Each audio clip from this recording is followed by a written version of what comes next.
So, tapos na nga po no, itong ating ginagawang pag-upgrade or pag-aayos dito sa ating pabahay ng ating mga alagang manok. So, ito na po yung kanyang naging resulta. And nahuli na rin po natin yung ating mga alagang manok. So, nandyan na po sila sa loob. Bali, ang kulang na lang po dito ay yung kanilang pakainan at yung patubigan. And syempre, gusto ko rin pong lagyan dito sa may bandang loob ng ipa. So, ayun. Lalagyan po natin ito ng ipa para naman yung kanilang mga dumi ay ma-absorb ng ipa and kakaykayin ng ating mga alaga. So, magmi-mix na po sila doon. Bali, mayroon lang po tayong 14 no, na native na inahin. Kasama na po doon yung RTL at saka yung mga talagang nagigitlog na. So, gusto ko pa sanang magdagdag ng ating mga inahin. Kaya lang, sa ngayon kasi is nag-aayos pa tayo or gumagawa ng mga facilities. Kaya i-maintain lang po muna natin to. So, mabilis naman silang dumami pag nag-start na silang mangitlog. Bali, ang problema lang siguro sa ngayon ay yung sobrang lakas ng hangin, malamig. So, naano po sila. Baka na-stress po sila, hindi sila nangingitlog. Pero may dalawa tayo diyang nagliliblim. And, pansamantala, itong ating mga Brahma. So, ayan.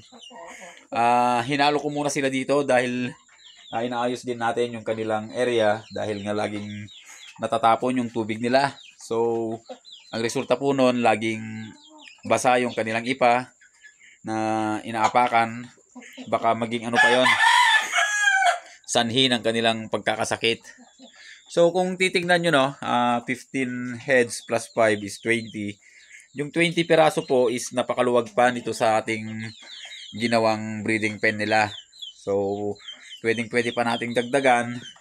Kahit 5 pa siguro. Maluwag pa para sa kanila. So, binabalak ko po is maglalagay tayo dito ng 20 na inahin. Tapos 2 rooster. So, maghahanap po tayo ng 2 rooster na yung matagal nang magkasama para hindi mag-aaway. Tapos, yun po yung ilalagay natin dito. Pero, hindi pa sa ngayon, no? Dahil nga sa hindi pa tayo magdadagdag ng ating mga inahin. Baling gagawin na lang po natin para may dagdag tayo sa ating mga inahin. Antayin na lang po nating lumaki yung yung ating mga alaga dito. So, ayan. Bali, roster na lang po yung ipoproduce natin. So, dito sa batch kasi na to ay mayroon tayong 2. So, pagpipilian pa natin yan kung ano yung maganda sa kanila. And dito is mayroong 3. Puro itim. So, dahil nga sa gusto natin yung itim, yung 3 na yan, pag nabuhay at napalaki natin ng maayos, so, siguradong gagawin po natin yan mga breeders. And ganoon din po dito. Marami din pong inahin dito. So, dito na lang po tayo maghihintay ng mga inahin na idadagdag natin sa ating mga alaga. So, hindi na po tayo bibili ng inahin. Sa mga rooster na lang po tayo mag-invest. So, mga ilang na lang yan, papalitan na ulit natin yung rooster natin para hindi naman tayo sa inbreeding sa natin mga alaga. And dito rin po sa ating breeding pen, yan. Tinanggal na po natin yung tarapal and pinalitan natin ng kawayan. So, ganun din kasi yung gusto nating mangyari na yung pakainan at patubigan din ay sa labas na para hindi tayo nahihirapan na maglabas-pasok at para hindi na rin po ma-disturb yung ating mga alaga sa loob ng kulungan. So, ito po yung sinasabi ko, sa tuwing nandito kasi tayo, yung ating mga manok na Brahma ay nag-uunahan po dito sa unahan. At yung patubigan nila is laging natatapon, kaya laging basa. So, maganda na rin po na ganito yung ginawa natin para yung patubigan at saka pakainan nila ay dito na lang sa labas. And hindi na rin madi-disturb talaga yung mga nasa loob. And ang isa pang isa pang dahilan kung bakit ganun ang ginawa natin dito ay sa mga ganitong klase ng manok. Bali, sobrang tapang kasi. Pag ako po'y pumapasok at lumalabas dito, nagpapalit ng tubig at nagpapakain.